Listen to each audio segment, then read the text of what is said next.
In the previous chapter of 2 Samuel, we saw something that ought to give us great pause, if not perhaps a little bit of discomfort.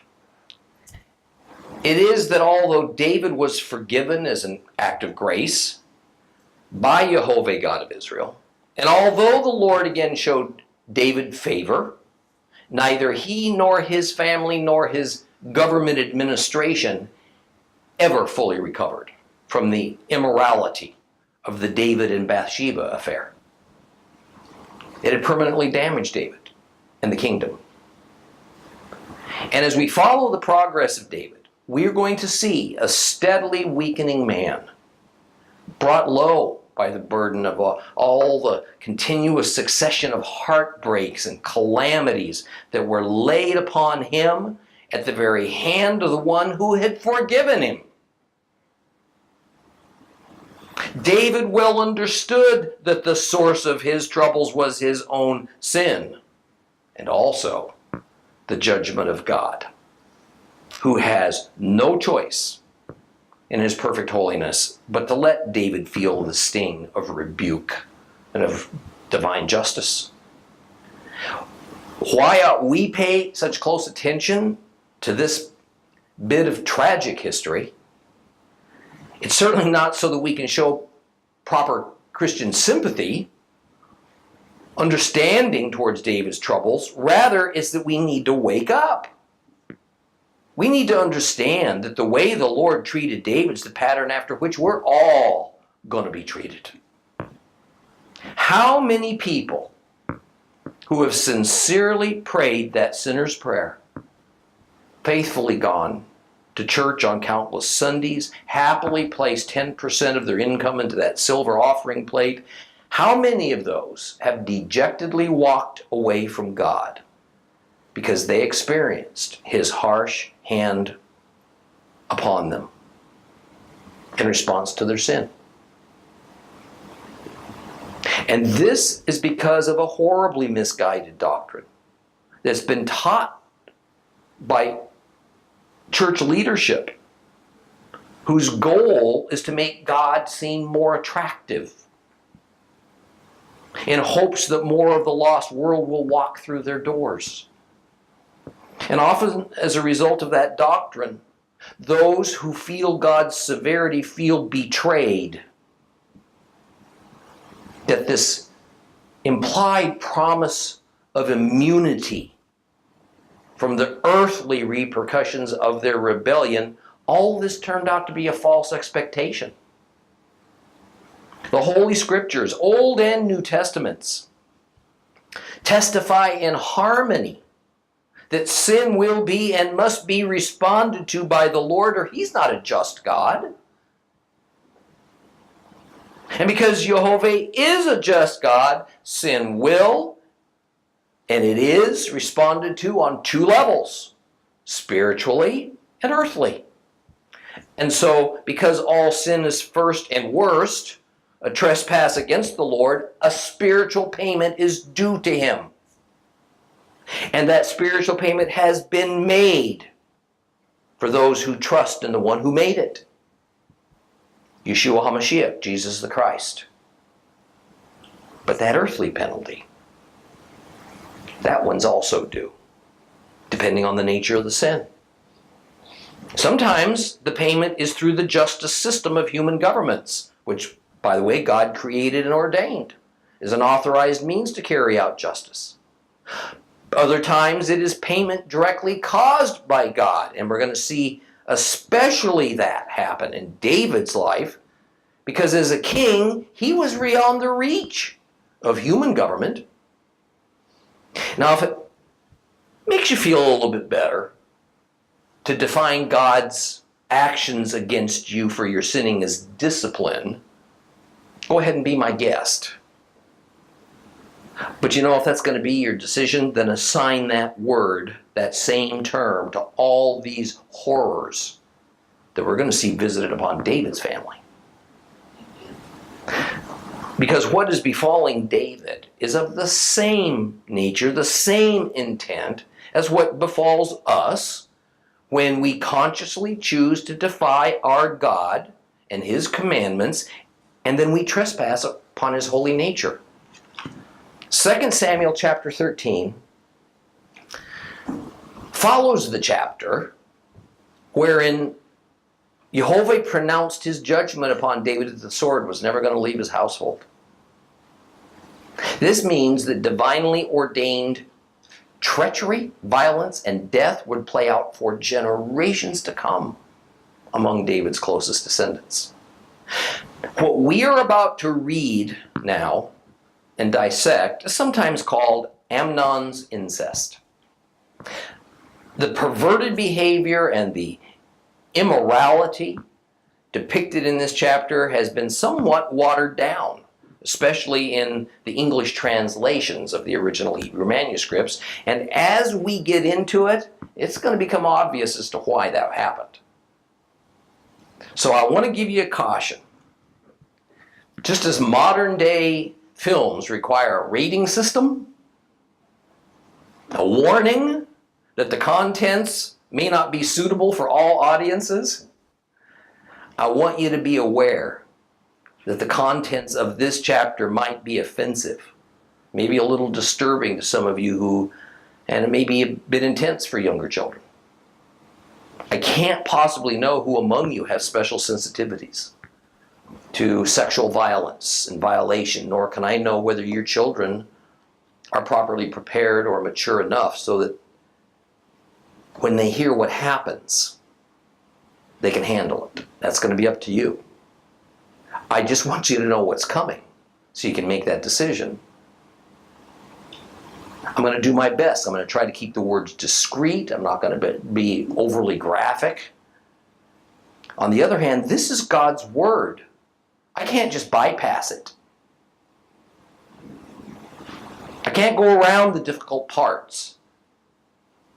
And I also can't blunt the impact that these passages are supposed to have on us.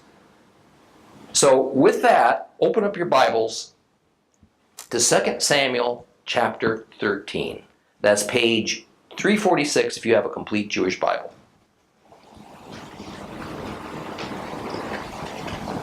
2 Samuel chapter 13.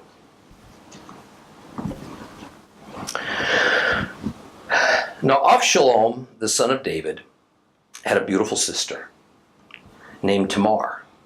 Sometime after the previous events, Amnon, the son of David, fell in love with her. Amnon became so obsessed with his sister Tamar that he became ill. For she was a virgin, and Amnon thought it would be impossible to approach her. But Amnon had a friend named Yonadav, the son of Shema, David's brother. And Yonadav was a very shrewd fellow. He asked him, "Why, son of the king, are you growing thinner every day? Won't you tell me?" And Amnon answered him, "I'm in love with Tamar, my brother Avshalom's sister." And Yonadav said to him, "Lie down on your bed, pretend you're sick. And when your father comes to see you, say to him, 'Oh, please, let my sister Tamar come and give me food to eat, and have her prepare the food where I can watch. I'll eat what she serves me.'"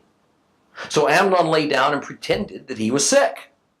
And when the king came to see him, Amnon said to the king, "Oh, please, let my sister Tamar come and make me a couple of cakes here where I can watch, and I'll eat what she serves me." And David sent this instruction home to Tamar: "Go now to your brother Amnon's house, prepare him some food." So Tamar went to her brother Amnon's house, and he was lying down, and she took dough, and she kneaded it, and made cakes while he watched, and baked the cakes. And then she took the pan and turned them out in front of him, but he refused to eat. Amnon said, "Had everyone leave me." Everyone left him. Amnon said to Tamar, "Bring the food into the room so that I can have you serve me." Tamar took the cakes she had made and brought them into the room to Amnon, her brother. But when she brought them near so that he could eat, he grabbed her and said to her, "Come to bed with me, my sister." "No, my brother," she answered, "and don't force me. Things like this aren't done in Israel. Don't behave so disgracefully. Where could I go with such shame? And as for you, you'll be regarded as one of Israel's vulgar brutes. Now therefore, please speak to the king, because he won't keep me from you." However, he wouldn't listen to her. And since he was stronger than she, he overpowered her and raped her. But then he was filled with utter revulsion for her. His hatred of her was even greater than the love he had for her before. And Amnon said to her, "Get up, get out of here." "No," she objected, "because throwing me out like this is an even worse thing than what you've already done to me." But he wouldn't listen to her, and he called his personal servant and said, "Get rid of this woman for me. Throw her out. Lock the door after her." She was wearing a long-sleeved robe.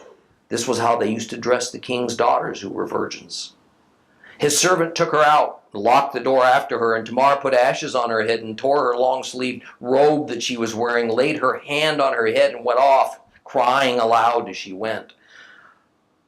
Avshalom, her brother, said to her, "Has Amnon, your brother, been with you? But now, my sister, keep quiet, because he's your brother. Don't take the matter to heart." But Tamar remained desolate in her brother Avshalom's house. And when King David heard about all these things, he became very angry. As for Avshalom, he refused to say a word to Amnon, either good or bad, for Avshalom hated Amnon for having raped his sister Tamar. 2 years later, when Avshalom had sheep shears in Baal Hatzor near Ephraim, Avshalom invited all the king's sons. Avshalom went to the king and said, "Your servant has sheep shears. Please let the king and his servants come along with your servant." And the king replied to Avshalom, "No, my son, let's not all go. We don't want to be a burden to you." And Avshalom pressed him, but he wouldn't go. However, he gave him his blessing. Then Absalom said, "If you won't go, then please let my brother Amnon go with us." The king said to him, "Why should he go with you?" But Avshalom kept pressing him, so he let Amnon and all the king's sons go with him. Avshalom ordered his servants, "Now pay close attention. When Amnon is in the high spirits from drinking wine, and I say to you, 'Kill Amnon,' then strike him down. Don't be afraid, because I'm the one ordering you to do it. Take courage, be bold." Avshalom's servants did to Amnon as Avshalom had ordered. At this, all the king's sons jumped up, mounted their mules, and fled. And while they were on their way, the news came to David that Avshalom had killed all the king's sons. Not one of them was left alive.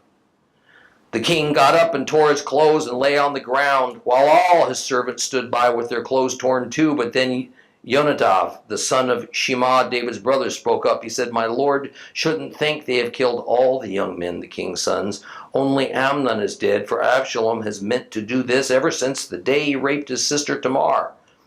So my lord the king shouldn't take it as seriously as if all the king's sons are dead. Only Amnon is dead."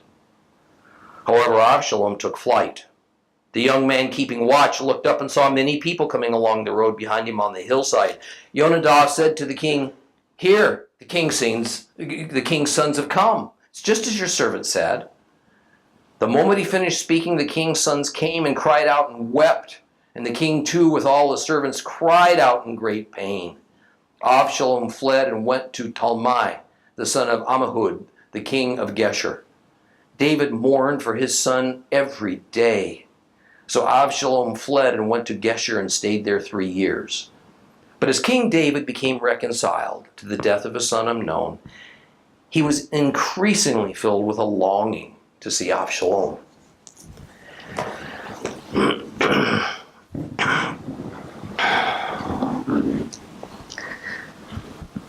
The setting is that we're somewhere around the 20th year of David's reign.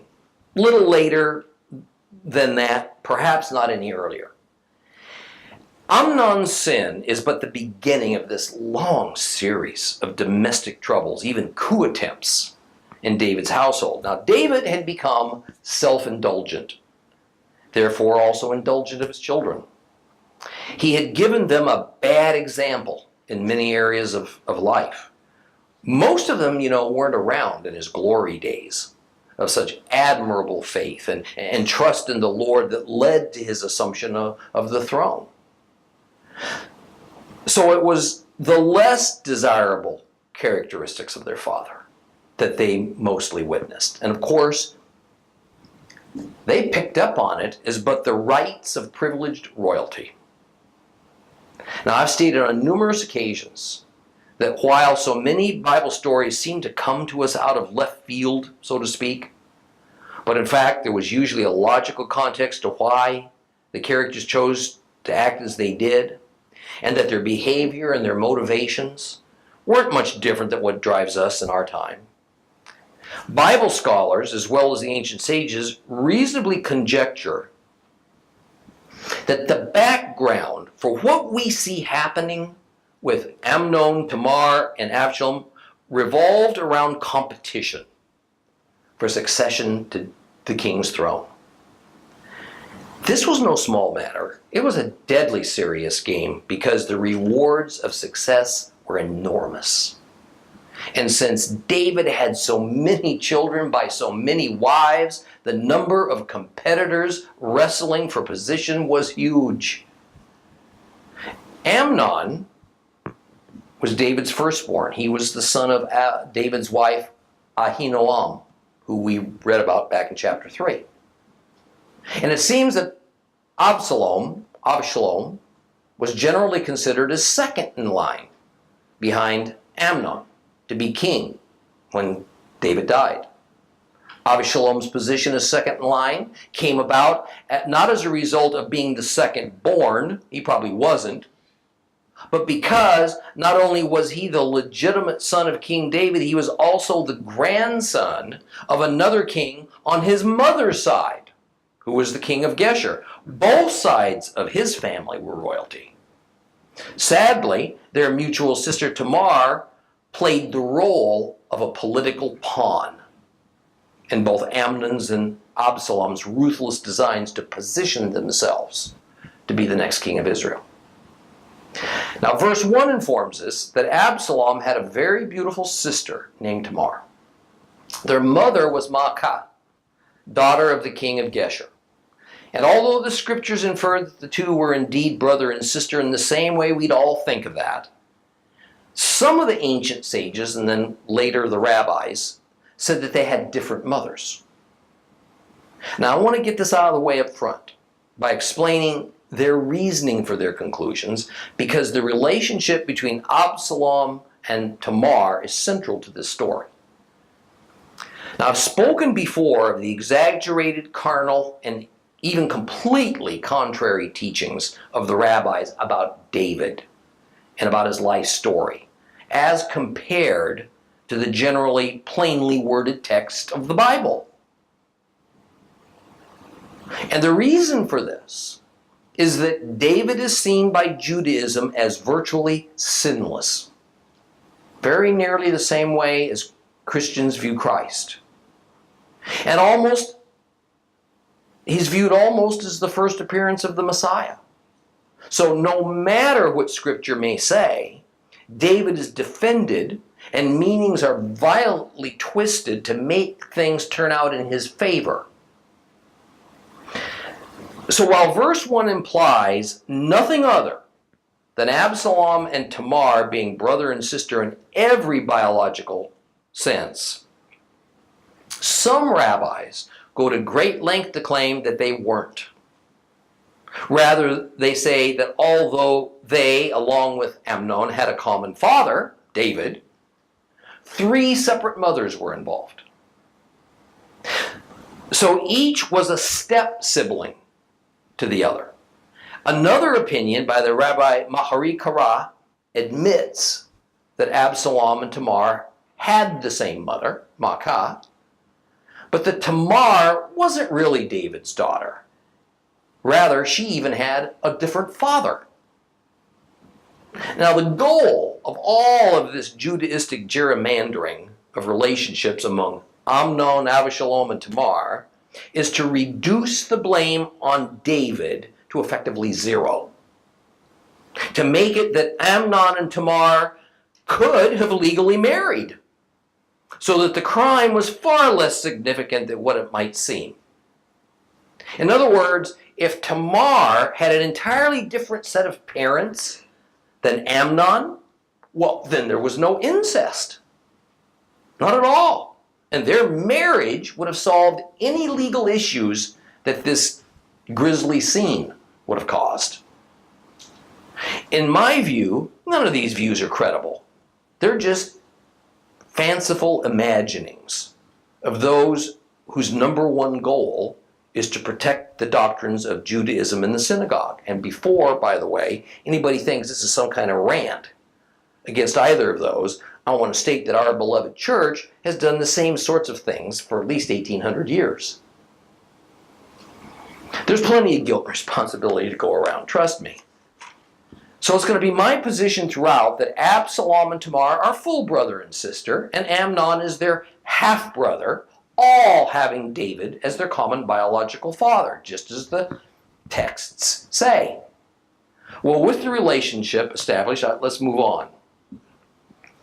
Now, even though the end of verse 1 states that Amnon fell in love with Tamar, verse 2 immediately defines the type of love this amounted to. It was sexual obsession. Amnon was just struck with an erotic lust for Tamar. The last thing he had on his mind was to make Tamar his wife in order to start a family. We're informed that Tamar was a virgin, and while in modern Western society that term only explains that that person had never had a sexual relationship, in Hebrew society it means that plus some other things. First, it means that the person's a female. Males were never called virgins. Second, it means the girl was young. Third, it means the girl was still living in her father's household under his authority and that she had never been married. And while that means that she was available for marriage, the end of verse 2 says clearly that Amnon knew he couldn't have any kind of relationship with her beyond a sister and brother relationship. Some rabbis say that the words mean that Amnon couldn't have anything to do with her only because she was a virgin. But unless that means he was barred from having sex with her because of her virgin status, then that argument isn't fruitful. There was no restriction of a man having a relationship with a virgin. It merely couldn't include a sexual relationship. Courting, within the super modest Hebrew concept of courting, was usual. It was normal. It was perfectly allowed by the law of Moses. It didn't matter at all whether the girl was a virgin or not as regards a sexual relationship. Sex outside of marriage, even if the woman was a widow or a divorcee, is forbidden. It's obvious that Amnon's disappointment was that because Tamar was his half-sister, the law didn't permit incest, nor did it permit their marriage, so he couldn't have sex with her, and that the whole scriptures make it clear that was his goal. Now it's interesting to me that Amnon succumbed to the same character flaw and crime as his father did. We see a very similar theme in that David had developed this uncontrollable lust for Bathsheba, based on her rare beauty. And then David's son, Amnon, succumbs to the same kind of thing. Only this time, if it were even possible, Amnon's improper desires are even worse than his father's. Now, why this is interesting is because we see the Lord supernaturally handing down proportional justice upon David, just as he said he would do. It's the classic eye for an eye principle, whereby because David lusted after a woman who was legally taboo for him, so now his firstborn son lusts after a woman who was legally taboo for him. And the result of both cases would be domestic violence and death. Remembering now that a lot of jockeying for position to succeed King David was behind these actions of David's family, we are introduced to Yonadav, a cousin of Amnon. And Yonadav saw an opportunity here to advance himself. He noticed that Amnon was looking depressed. So he asked him what the problem was, and Amnon freely told him. And the wily Yonadav devised a plan to lure Tamar into Amnon's chambers.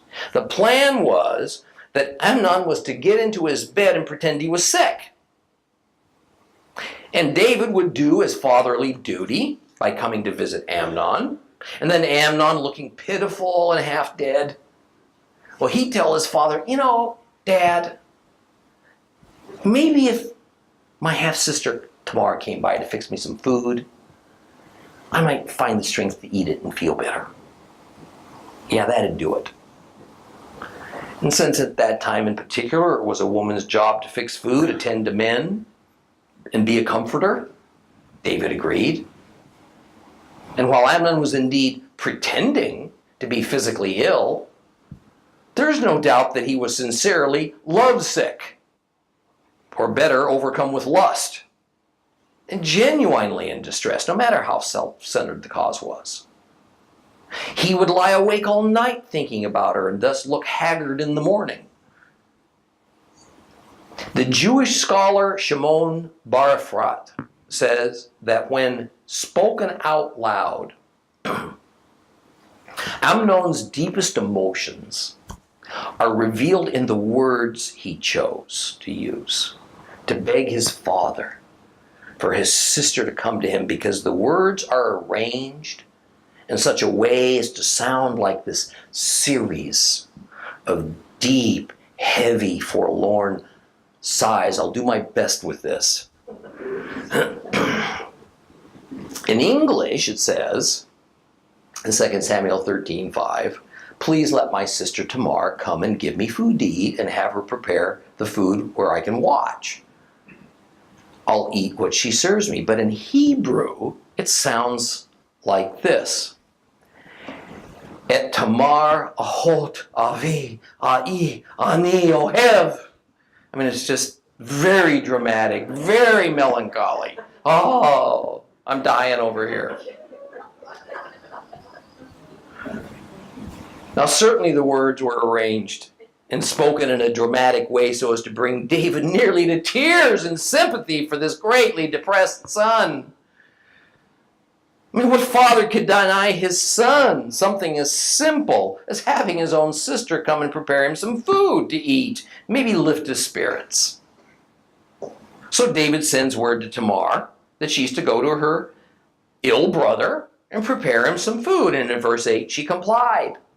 Tamar lived in a separate area of the city of David, away from her half-brother Amnon. And since David had a sizable harem, he would have had several virgin daughters of marriageable age. It's believed from some later verses and some other scriptural evidence that the virgin girls of the royal court lived more or less together in a kind of convent, a highly protected place. They lived separately from the men so that nothing immodest or worse could happen. In fact, as we'll see shortly, the virgins even wore a special uniform that both publicly testified to their virgin status and was especially lovely, but also very modest in its design. Now, we're told that indeed she prepared the cakes. She baked them in Amnon's sight according to his request. And the cakes were a dumpling-like food. But in this context, there was a subtle double meaning buried in the Hebrew words that are chosen, which a Hebrew from that era would have immediately understood. It is that the first use of the phrase make cakes was levav. The second use, just a few words later, was leveva. The root word these are taken from is lev, which means heart. Thus, the name for this particular kind of cake that she baked was a heart cake or heart dumplings. It's not that they were heart-shaped. They weren't valentines. Rather, it is that heart cakes were a quickly prepared food that would, in old English style of talking, strengthen the heart. In other words, they tasted good. They provided a quick boost of energy. Today we would call them comfort food. A food that brightens our mental outlook more than just filling up our bellies. But of course, we now see the double meaning. That the girl who was the cause of Amnon's heartache was fixing him with heart cakes. Now, before we move forward, also notice how it was that King David that it was King David who actually facilitated his virgin daughter Tamar going to Amnon. And this would lead directly to her being raped. And of course, this isn't what David intended, but it is an irony that no doubt it was all part of the Lord's punishment upon David, such that even attempting to show concern for his son ended up devastating his family. And once again we see divine lex talionis, eye for an eye, playing out. David had cruelly used an unwitting messenger to go and fetch an unsuspecting Bathsheba to his palace so that he might have immoral and probably not completely unopposed sex with her. Now David himself is made the unwitting messenger that is used by Amnon to fetch the unsuspecting Tamar to the very man who would force himself on her, have immoral sex with her, and end her virginity. When Tamar had finished cooking the heart cakes and tried to serve them to her half-brother, he still refused to eat. In that kind of whimsical, authoritative way that only princes and princesses have at their disposal, he waves his hand and orders all of the servants, his and hers, that they were to immediately leave, vacate. He tells Tamar to bring those cakes into his bedchamber. Now imagine by now, Tamar was starting to get a feeling that things weren't quite right here. And she begins to serve him. When the supposedly ill and frail Amnon makes his move, he reaches out, he grabs her, he tells her of his desire to have sex with her, and Tamar attempts to escape by pointing out the inherent wickedness of Amnon's desire. No, my brother, she says, don't force me. Things like this aren't done in Israel. Don't behave so disgracefully. But Tamar, unequivocally uttering no to Amnon's advances, with all that, all of the sin of what was occurring now fell upon Amnon. Amnon was about to become a rapist. But inevitably, it was the woman, Tamar, the victim, who was going to suffer the most in all this. In verse 13, Tamar tries to bring Amnon to his senses by telling him that they were going to both suffer the worst shame from this if he continued. She because of the loss of her virginity, he because of the crime of rape and incest. Now some have completely misinterpreted the final words of verse 13. Speak to the king because he won't keep me from you. As meaning that David would find a way to allow Amnon and Tamar to be married so that they could avoid committing an immoral act. That's not the intent of that verse. As I mentioned earlier, the virgin girls were generally kept separated from the male population. But she was claiming that if Amnon insisted that he had such a deep affection for her as a sister, their father David wouldn't intentionally keep them from at least visiting one another maybe a little more often. By no means was either sex or marriage part of her meaning. Even the sages say that without doubt Tamar was trying every tactic she could think of to talk her way out of this dangerous situation. It was to no avail. I mean, Amnon, well, he thought about this for a long time. He had played this out in his mind over and over again, and he was not going to be denied. I have no doubt that in some twisted way, he thought of this as romantic. I also have no doubt that he thought she'd comply and even hoped that she would be as anxious for this as he was. But in reality, none of that mattered. He was bigger, he was stronger, and so he forced himself. Let me say something. Before I go any farther, it needs to be spoken even among believers. Ladies, young women, girls especially, I want to tell you something about men that you might not understand. Something's not very flattering about us. But it's been this way for all ages. I don't think it's going to ever change until heaven and earth passes away. When something of this nature is approaching, what we're witnessing here between Amnon and Tamar, the only hope is for the woman to attempt to gain some measure of control over the situation. It's the only hope. Because it's unlikely the man's ever going to come to his senses. The best solution is, of course, ladies, for you to do all you can to keep yourself out of these kind of circumstances. But of course, in this case, Tamar didn't have any choice. Men, we love to talk about women's raging hormones. But let me tell you something, our hormones rage at least as strongly.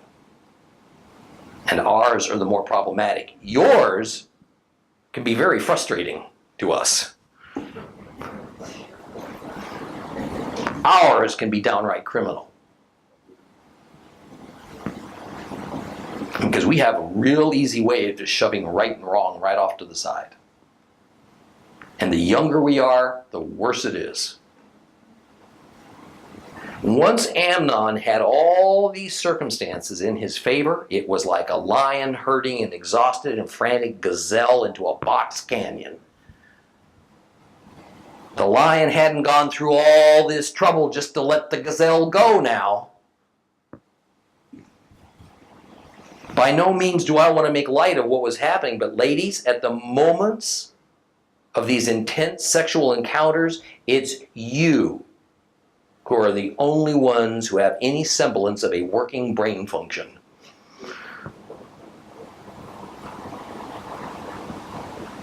For men, the almost certain consequences for our rash behavior, especially when it comes to sex, finishes a distant second to what our hormones are telling us. I'm not rationalizing, believe me. I'm not deflecting male responsibility. I'm trying to tell you that of the many ways the Lord has made us delightfully different, one of them is that our sex drives operate very differently. You need to know that, if you don't already. Now, Tamar, she was concerned about the consequences. Amnon, he just wanted immediate gratification. The scriptures state that he just wouldn't listen to her. He would not hear her pleas to be obedient, if nothing else, to the laws of Moses, as the chosen people had an obligation to be. And the truth is that women will always bear the unequal brunt of this kind of aftermath. Tamar's life was going to be ruined. She knew it. Now Amnon, he'd just move on. The minute Amnon was finished with her, we're told there's this revulsion for her that welled up inside of him. Tamar had resisted in every way. Her refusal, her disgust, essentially ruined the experience that he'd fantasized over for so long. His animal lust for her had instantly turned into a hatred that was even greater than his so-called love. Only now that his hormones are satisfied, does Amnon begin to contemplate all the earthly consequences of his fiendish foolishness. What this means for Tamar, that's nowhere in his thoughts. He blames her. Now things go from bad to worse. Amnon orders his victim to get off of his bed and leave. He didn't want the object of his unrequited passion to be in his sight any longer. She's horrified. Being sent away as though she was a street prostitute would be an even greater shame. What she had in mind by wanting to not yet leave is kind of hard to say. Possibly it was maybe a little more time to digest this calamity, to think about what to do next, maybe to kind of get her emotions, maybe even just her physical appearance back into some kind of order. Some rabbis say it was that she wanted to wait until nighttime, till the sun went down, so that she could maybe sneak away, not so noticed. Other rabbis say that despite the law against it, she wanted him to marry her now. And when we see what was going on in David's day, with a little mention of a functioning priesthood and the falling back to the common Middle Eastern customs and traditions in place of following the laws of Moses, it could well be that the marriage regulations about marriage and incest weren't being very, very vigorously enforced. And we're given an earlier example of this in the David and Bathsheba matter, but Amnon wasn't going to have any of it. He ordered his servants to throw Tamar out, even to lock the door behind her. Interestingly, sadly, verse 17 doesn't have Amnon saying, throw this woman out. Instead, he completely dehumanizes her. The Hebrew word for woman is isha. Amnon refers to her as etzot, this one. Throw this one out. He treats her like she was a stalker, a hanger-on, who's got to be kept away from him now. Now, whether or not the laws concerning sex and marriage were even being followed in David's day is up for debate. But let's just see what Deuteronomy has to say about this. Turn to Deuteronomy chapter 22. We're going to read from 13 to 29. If you have a complete Jewish Bible, it's page 221.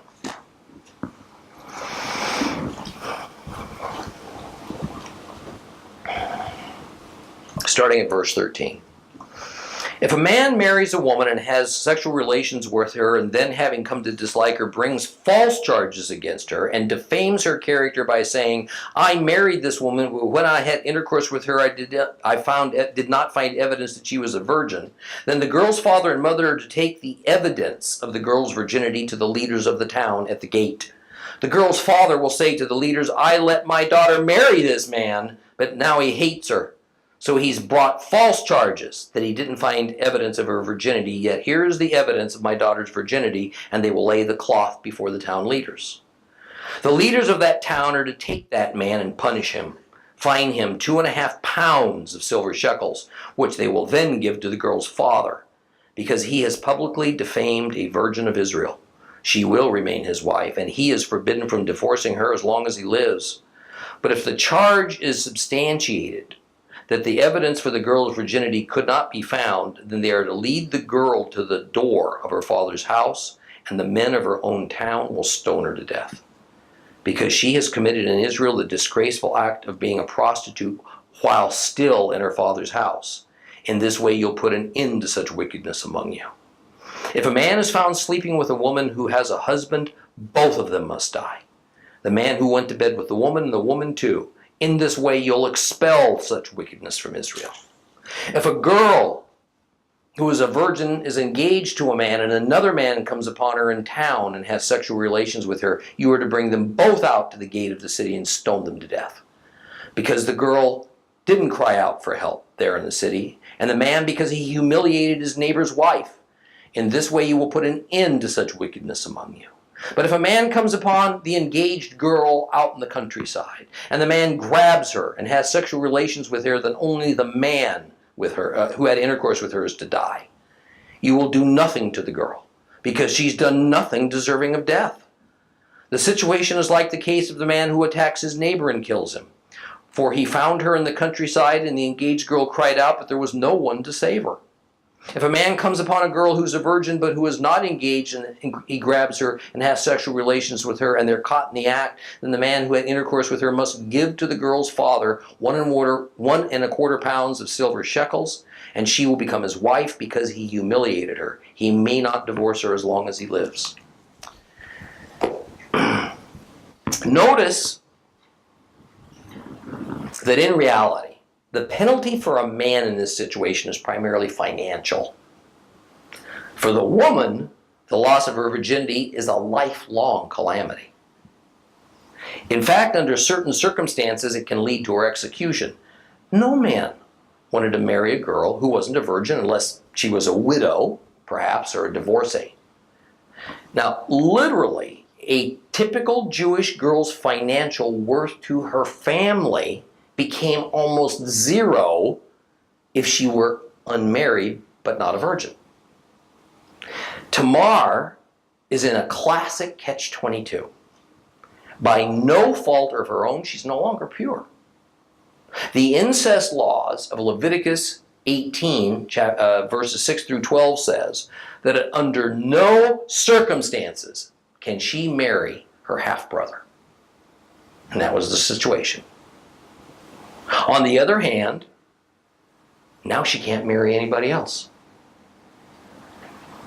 No other decent Hebrew man would marry this non-virgin because then it would bring shame upon him. As of now, she's an outcast. She's a pariah. It is unlikely she'll ever be able to fulfill her womanly duty to be fruitful and multiply. She'll almost certainly not be able to marry now. She will always be seen as one who was involved in incest, and wherever she goes, there will be those hushed tones, those disapproving looks following her around. I want to finish this up with verses 18 and 19. Here is described this long-sleeved virgin's robe that Tamar was wearing. And after she was thrown out the door, her clothes disheveled and torn, she couldn't hide her state. She threw ashes over herself as this unmistakable sign among Hebrews of mourning, of grief. And here's where our understanding of patterns helps us out. The word used to describe her virgin's robe in Hebrew is ketonet. Ketonet. Now, it's a word that's rarely used in the Bible, but there is one other place where that word is used, and you'll recognize it immediately. It's the same word used for Joseph's coat of many colors. There is no doubt that the choice of this word, ketonet, is intended by the author to draw a graphic parallel between the final state of Joseph's tunic and that of Tamar's. You remember the significance of Joseph's tunic? After his brothers sold him to those Arab slave traders, they needed a believable story to explain his disappearance to their father, Jacob. So they rubbed goat blood all over the coat, handed it to Jacob, and they told him Joseph had been killed by a wild animal. So what we have here in 2 Samuel is an equally graphic sense. The violated, rejected Tamar was dressed in a ketonet. She's destroyed. She throws ashes over herself in despair, but there's something else on that tunic than just dirt and ashes. Blood. She was a young virgin. She was wearing the tunic all during the act. You'll recall that while this is a little hard for us to discuss in a mixed audience, in ancient times there was the tradition of the marriage cloth, whereby newlyweds would consummate their marriage on a new white cloth, and the expectation of some blood upon it was highly anticipated by the bride's parents, because this was proof of their daughter's prior virginity. In fact, that cloth, called the marriage cloth, was carefully then stored away in perpetuity as legal evidence in case the husband ever wanted to divorce his wife and get his bride price back from the father. And that's if he used the excuse she wasn't a virgin when he married her, and so he had been defrauded. The blood on Tamar's virgin's ketonet was public proof she wasn't pure any longer. There was no hiding it. What should have been a prized marriage cloth was now permanent evidence of her lifelong shame. We're going to continue with chapter 13 next week. Please rise.